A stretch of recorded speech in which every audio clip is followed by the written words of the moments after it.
Hi friends, welcome back to my channel. यहाँ हम सिखाते हैं मेहंदी की खूबसूरत आर्ट और उसके ट्रेडिशनल और मॉडर्न डिज़ाइंस। आज के वीडियो में मैंने बोल्ड फ्लोरल मेहंदी डिज़ाइन बनाई है। फ्रेंड्स, ये मेहंदी डिज़ाइन एक बहुत ही खूबसूरत फ्लोरल क्रिएटिविटी डिज़ाइन है, जिसमें सेंटर में बोल्ड फ्लावर काफ़ी प्रोमिनेंट दिख रहे हैं। सेंटर के फ्लावर्स को लेयर्ड पेटल्स और सर्कुलर डिटेलिंग से डिज़ाइन किया गया है, जिससे इसमें अच्छी डेप्थ आती है। इसके साथ साइड में बने हुए लॉन्ग लीव्स पूरे पैटर्न को फ्लोई और एलिगेंट बना रहे हैं। डिज़ाइन में जगह जगह स्वर्ल, हम्स और कर्व्ड लाइंस यूज की गई हैं और रिस्ट एरिया पर भी एक बड़ा फ्लोरल क्लस्टर बना है जो एक स्मूथ मूवमेंट क्रिएट करता है।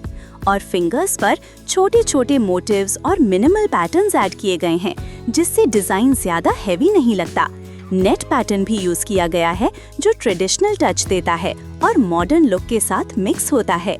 डॉट डिटेलिंग और फाइन लाइंस डिज़ाइन को और भी डेलिकेट बनाती हैं। ओवरऑल ये मेहंदी डिज़ाइन बोल्ड और सॉफ्ट एलिमेंट्स का परफेक्ट कॉम्बिनेशन है, जो फेस्टिव लुक के लिए आइडियल है। और फ्रेंड्स, अगर आपको ये डिज़ाइन पसंद आया हो तो प्लीज़ वीडियो को लाइक, शेयर और चैनल को सब्सक्राइब करें। और वीडियो में कोई गलती हो तो कमेंट्स में बताएं, और कमेंट्स में ये भी बताएं कि ये डिज़ाइन आपको कैसा लगा। तो फ्रेंड्स, वीडियो को एंड तक देखें और चैनल को सब्सक्राइब करके चैनल को सपोर्ट करें। और मेरे मेहंदी के वीडियोस को देखकर सपोर्ट करने के लिए शुक्रिया, धन्यवाद, थैंक यू। मिलते हैं नेक्स्ट वीडियो में, तब तक के लिए बाय बाय।